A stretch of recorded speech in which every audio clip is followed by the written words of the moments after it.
Hi everyone, it is Tracy Malone from narcissistabusesupport.com.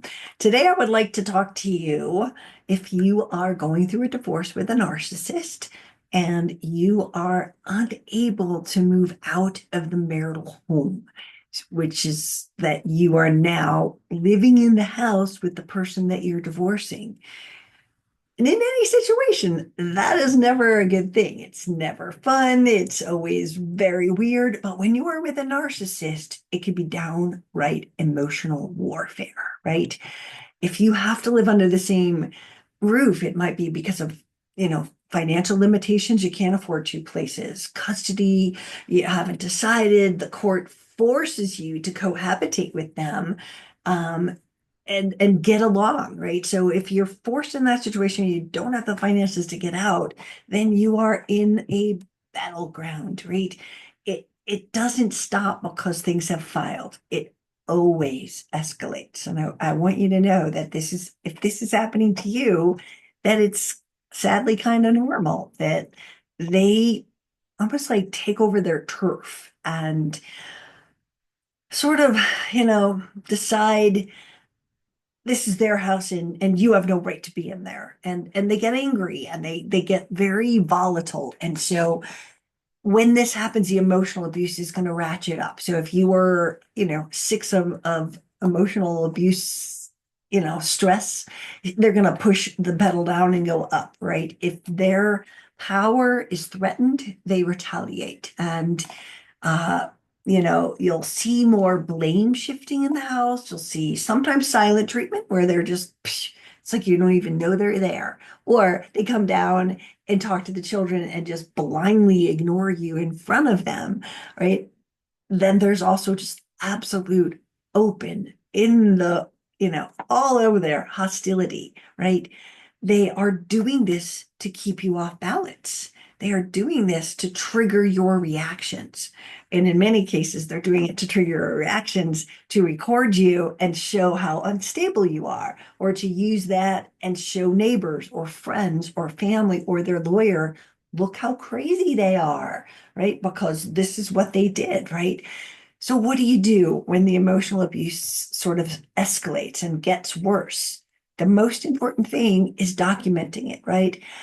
As much as I say, keep a journal, save texts and emails, absolutely. But the important part is if this is happening, it's not in an email yet. I want you to get it in an email and say, this is what happened and this is not okay, and document it to them, right? And then keep a log of it and sort of start to decide when you're going to send stuff to your lawyer. Not everything needs to be sent to them. It will cost you a bloody fortune. But if it's patterns and you're starting to see this by putting, let's just say they were you were in the kitchen and they slammed around the dishes and were rude to you in front of the children. So if that's the situation, it happened and what you're doing now is going into an email, if that's how you're communicating, a parenting app or text, however you communicate, and you're putting it in writing. And that becomes documentation, right? And if you've got a parenting app, that's great. If you don't, fine, maybe you'll find that you need one. But by putting it in writing, it is now evidence. By putting it, if there are things that are way off the cuckoo chart, then those things should be pointed out to your lawyer. And if there's things that they need to talk to them about stopping, it would be to tell your lawyer to tell their lawyer, hey, we want this. Now it's doubly documented. Once it goes into the lawyer's hands and then their lawyer, okay, we got five of those same offenses and they won't stop. And we've tried this. Look, judge, we've told them 8 times not to throw the can opener across the kitchen, but they keep doing it. Here it is on this day and that day and that day. And you are building a case of they're crazy. I'm not saying it's going to be fun. You're going to be living in the house, but you're going to notify your lawyer. And now it becomes evidence. And hopefully, if your lawyer starts to, report it to their lawyer, then again, the evidence is going to be there so that it can all be part of the court evidence as you are looking for patterns, right? The other thing is if you are a one party recording state and there's like 10 that aren't, so check. But if you only need one person to know that you're recording, record everything. Just walk around the house. And I'm not saying hold up your phone and I'm recording you, because then they'll stop doing it. I mean, they're not dumb. They're gonna go, I'm not doing that, right? So they won't put on the show. But if it's secret and they don't know it, so you can have your phone upside down and just be recording audio. And I have this other thing that I like to show people. This happens to be one from Amazon. It's a recording pen, and it records for like 16 hours. And then you just sit there and you have your evidence. So if you have a to-do list or something on the counter and you click that top of your pen, you're going to record it. And now you've got proof to show how crazy and angry and how scary it is in your home if you have to get them out. So again, only if it's legal in your state, but use that wisely, right? The other things that happened when you're sharing the house with a narcissist in the divorce process is surveillance.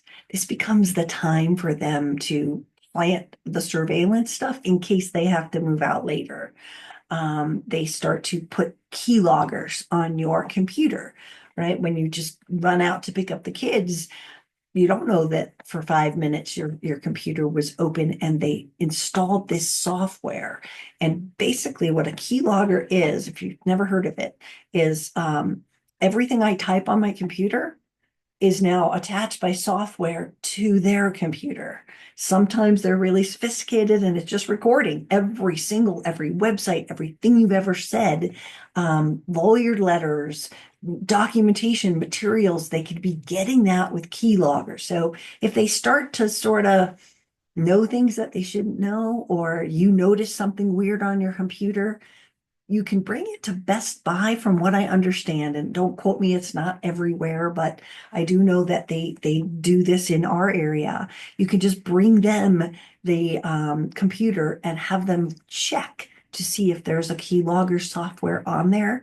They're really stealth. They don't say keylogger, they say some other weird system thing, and you don't know, well, that's part of the system. I don't know what it's called. It's gonna be hidden, right? So someone like that, like again, any kind of computer, I don't know, geeks or that sort of thing would be also somewhere where you can take it. I was told, and I have no verification of this, but I was told that Best Buy would do this free if you're in a domestic violence situation. If not, it could cost you 40, $50. I don't know. Again, check your areas, right? The other kind of things that you might see is you are going to be exhausted because you're going to be monitoring every word, every action. You're going to be walking on eggshells. You're going to be nervous. You're going to be waiting for the next thing. If I walk into the kitchen when he's down there, when she's in the kitchen, are they going to throw a pot? Are they going to get angry? Right? You're going to sit there and feel like you aren't safe. And that's the most important thing, is to reclaim some space for yourself. You can set boundaries and say, you know what?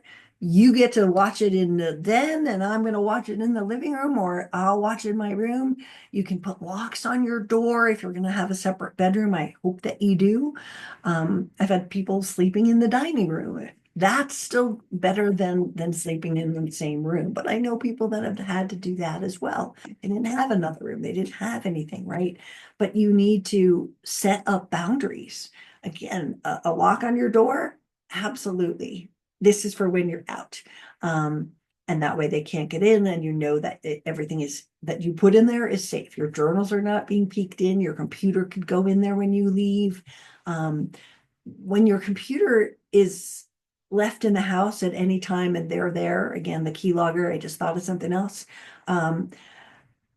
If you can put it away, if you can take it with you, it's going to help. If it's a desktop and it just stays there, just mapping out maybe the position of the mouse. Just take a picture every time you leave. You go, oh, that's weird. Do what you can to see and make sure that that doesn't happen. But let's go back to the eggshells in the house, right? So you're going to be really uncomfortable. So sometimes it might help to have like headphones, lock your doors, and even set a schedule. You know what? dinners are horrible. You take Monday, I'll take Tuesday with the kids in the kitchen. Don't come in between 6 and 8, whatever your rules are. They get a night, you get a night, right? Make it to where you're both comfortable, and then there'll be less fighting, right?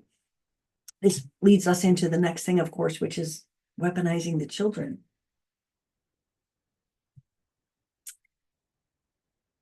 This is their first playground of alienating you. You can count on them bad mouthing you, even if it's subtle. Like I am talking, you're in the kitchen and you just cleaned up and you're gonna go up to your room and they're gonna sit with the kids for a while. This is where they're silently just you know, covertly, oh God, did you see how your mother was tonight? She could be so angry sometimes. Just little seeds of doubt. Everything that you're doing is going to be manipulating the children with. So they'll be, talk about it. They'll sit there and smear you, badmouth you, and basically weaponize them, keep them away from you, turn them against you. So you're gonna document everything again. Anything like this, it starts with documentation. I noticed that, you wouldn't let me back in the kitchen when the kids were there, or, hey, Johnny said this, and there's no way he would have known that. Please refrain from talking to the children about things like this. Document, document, document, right? And again, patterns. That's what we're looking for. But things with the children, you want to make sure that you document those and keep them organized. I think that's where people kind of screw up, is it's just all this happened. But I have this document where this webinar to teach people how to document stuff. And it's how do we, when we communicate something's happening, how do we bring it into the documentation to create that paper trail? So I have a webinar on my site that you can go get.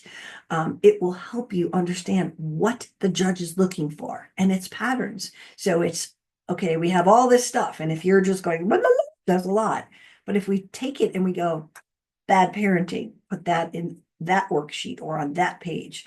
And if that example is over here for cruelty to children, this is over here for non-responsive, and they're not giving you answers and they're not being cooperative. And you start to put all these things so that you have, and I used to have a dad that did them in PowerPoint, and he would just take the text and pop, bad behavior, bad behavior.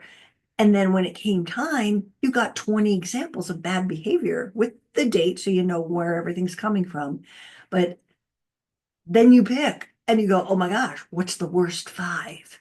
Now we've got patterns, right? You have so many to choose from. A lawyer's not going to go on page 63 and then 99 and go, oh, look, there's a pattern. So it's your job to kind of create that. So if you're stuck with the kids and stuck in the house with them, remember, this is all the tactics they're going to use.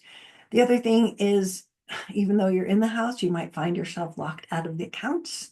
You might find that they're not paying bills. You might find money disappears. Financial control is a weapon. And if you're in the same house, it can be even more evident, right? So, first thing you do is you get your own accounts and, protect your credit. You, get all your documentation and all that stuff. But I also want you to, again, document.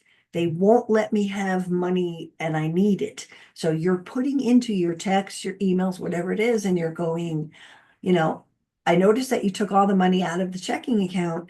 I need money to buy gas to take the children to school and go to the grocery store and pick up food for the week. I need you to put that in. When will I see it?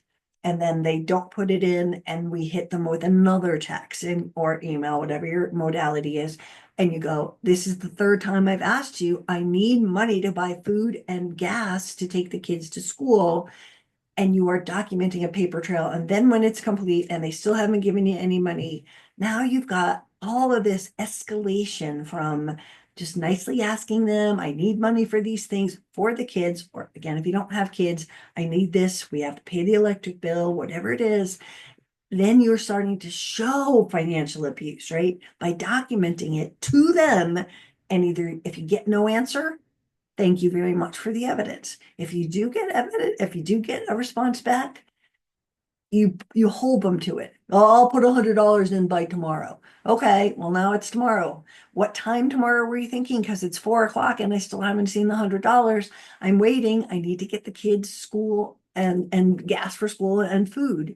So you're really documenting the heck out of this, because if you were in that situation, evidence is going to be king, because it's going to be hell. It's not going to be fun to be in the same house with them. It's really like torture. So it's protecting yourself. It's giving yourself a safe place and setting boundaries, right? Don't I'm not going to engage in emotional scream maps. I'm not going to fight. I'm not going to do this, right?